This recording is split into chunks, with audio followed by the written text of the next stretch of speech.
everybody's doing well. Today we're gonna just do a quick chicken sandwich. It'll just be spicy fried chicken.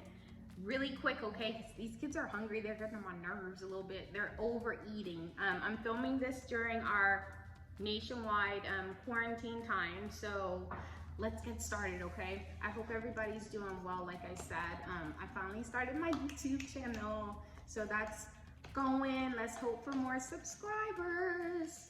Okay, so listen, we have already some chicken breasts, our egg and buttermilk mixture. If you don't have buttermilk, use half and half. If you don't have half and half, go ahead and just use regular whole milk, okay? So we have 2 eggs, 1 whole cracked raw egg, and 1 just egg yolk that I put, and then 1 cup of whatever dairy product you have.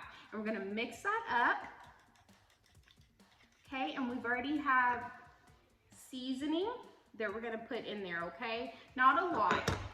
So we'll go ahead and do this. And how we're gonna make our chicken spicy is I've already actually done Tabasco sauce. Any hot sauce will do. I prefer you to use Louisiana hot sauce though, okay? And then we seasoned it once again, the chicken, okay? You can let that sit for a little bit.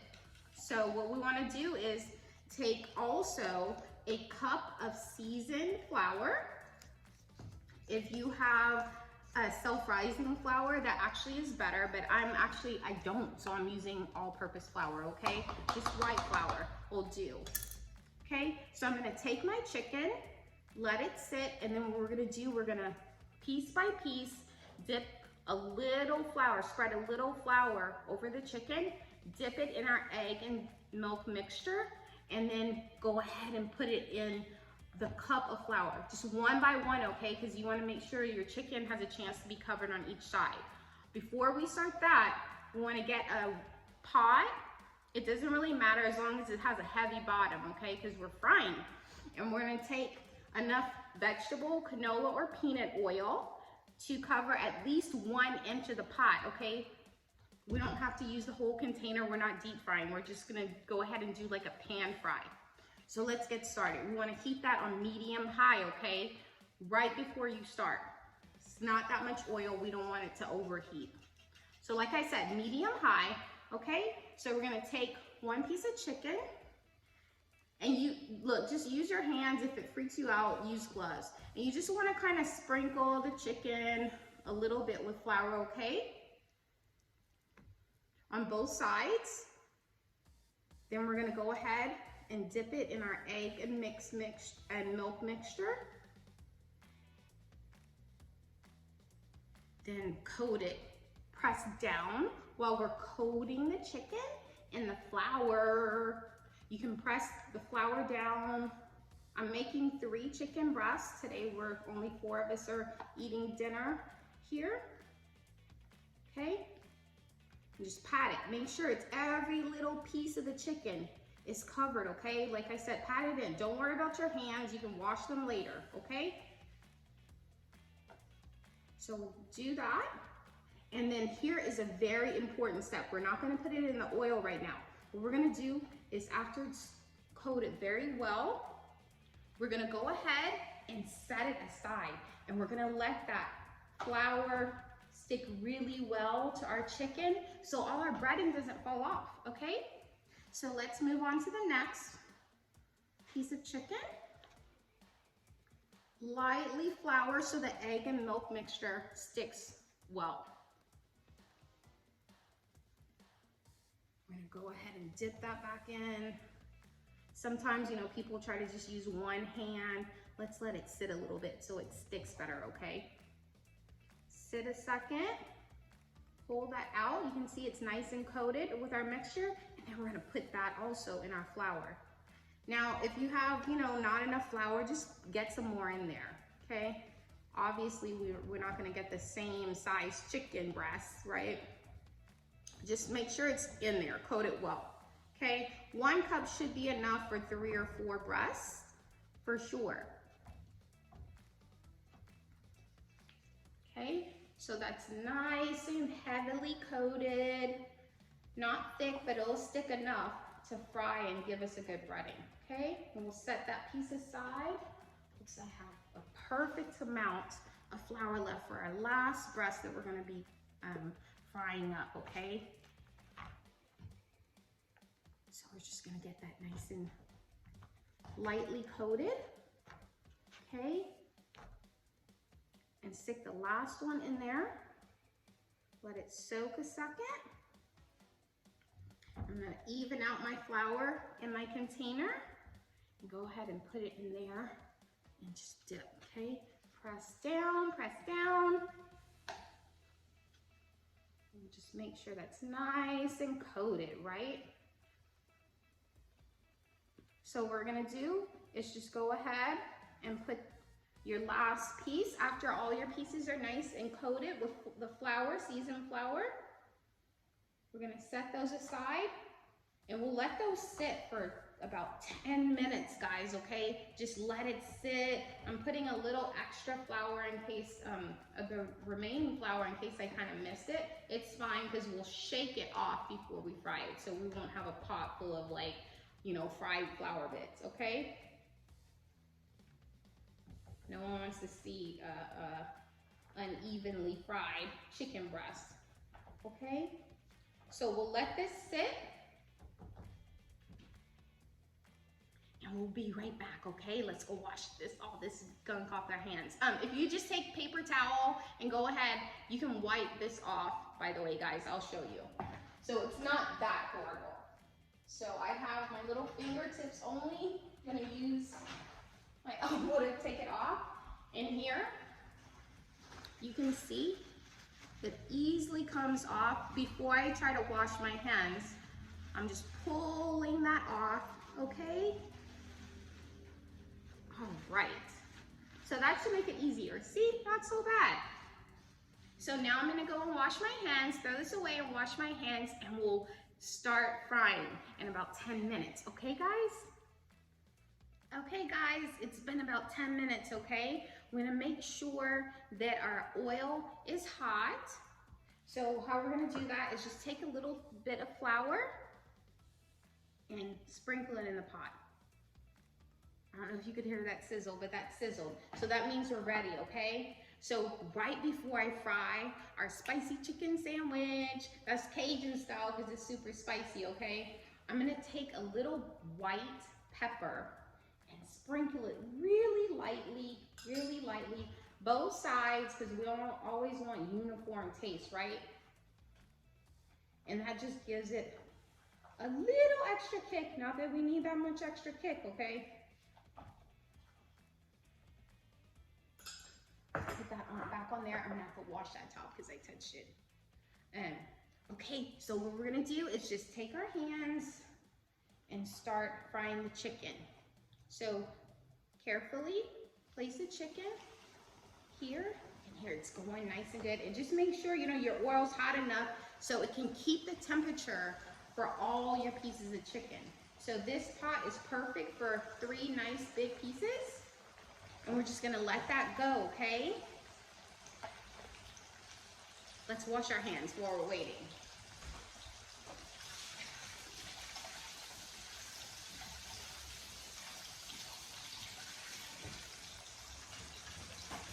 My lip too. Oh, sorry. Ma means just a French term, and it's like well. So we say well, ma a lot. Like, you know, mais la, that's like well then. You can hear it frying. I'm gonna be quiet so you can hear.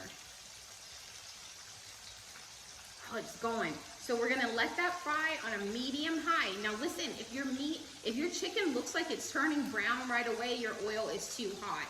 And what you can do is go ahead, remove the chicken pieces out, and turn the oil off and let it cool down, okay? So that's good. So we're gonna watch the time, and I'm gonna fry about 5 minutes on each side. Okay guys, our chicken's been frying for 5 minutes. So what I'm gonna do is take my long tongs. These are actually for the grill. So, but I like to use them in the house too, because, you know, if I'm frying things, that way I don't risk getting popped. So our temperature is still on medium high. Like I said, if for some reason maybe you have a better stove than me, if yours gets overheated, let's just go ahead, you know, turn it off and wait and let it cool down a little bit. You know, about, I would say 10 minutes, but just check the temperature. Okay, so let's go ahead and flip our breast over carefully, carefully. Oh, that's beautiful. Okay, nice flip. 1 and 2 and 3. All right, got it. I didn't get splattered. Woo-hoo. All right, so that's frying nice. What I'm gonna do is, I actually like coleslaw on my chicken sandwiches, so I'm gonna go ahead, I have a pre-made coleslaw mix, okay? If you don't have it, you can just shred some carrots, get some cabbage and shred that also, and then you can do green cabbage, purple cabbage is nice. This mix has a little bit of both, okay? And it has little bits of cilantro. So I'm gonna just take my pre-made mix, just get that at the grocery store. You can make it from scratch. Get some pepper, sprinkle a little bit. I also like to use a little bit of apple cider vinegar, just a splash, okay? Y'all know me and my caps, right? So I'm gonna do just half a cap in there, just to give it a little bite and balance off some of that yummy spice. And then we're gonna get some mayonnaise, just a heaping tablespoon. But of course, make it, you know, just a good blend for however much you're making. It's just gonna be 2 of us, I'm sure, using the coleslaw mixture, okay? So just while I'm waiting for the chicken to fry. So I'm mixing it well. And that'll be easily good to go. I'm gonna actually put a little more pepper. Not too much, you don't really need spicy coleslaw, but just to give it a little flavor, right? All right, what I'm gonna do is go ahead and we're gonna cover this and put it in the fridge, okay? Pay special attention always to safe food safety, okay? So we're gonna cover this up and put it back in the fridge since it has mayonnaise in it.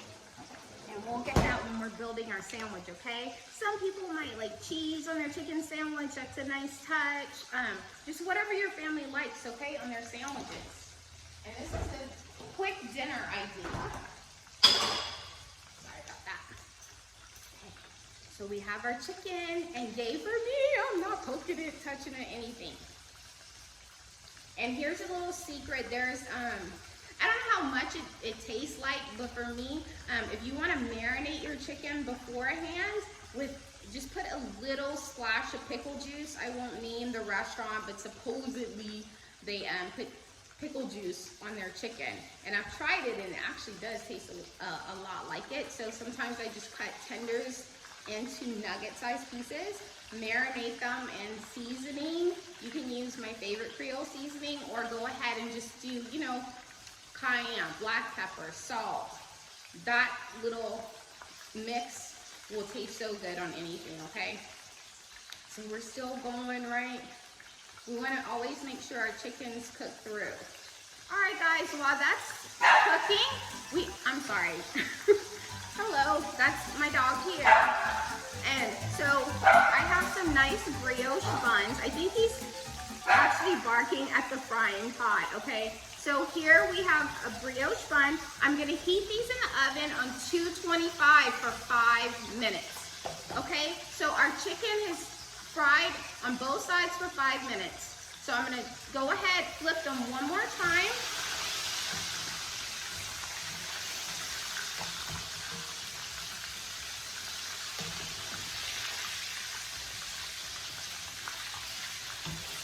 Here to get a nice, perfect golden brown.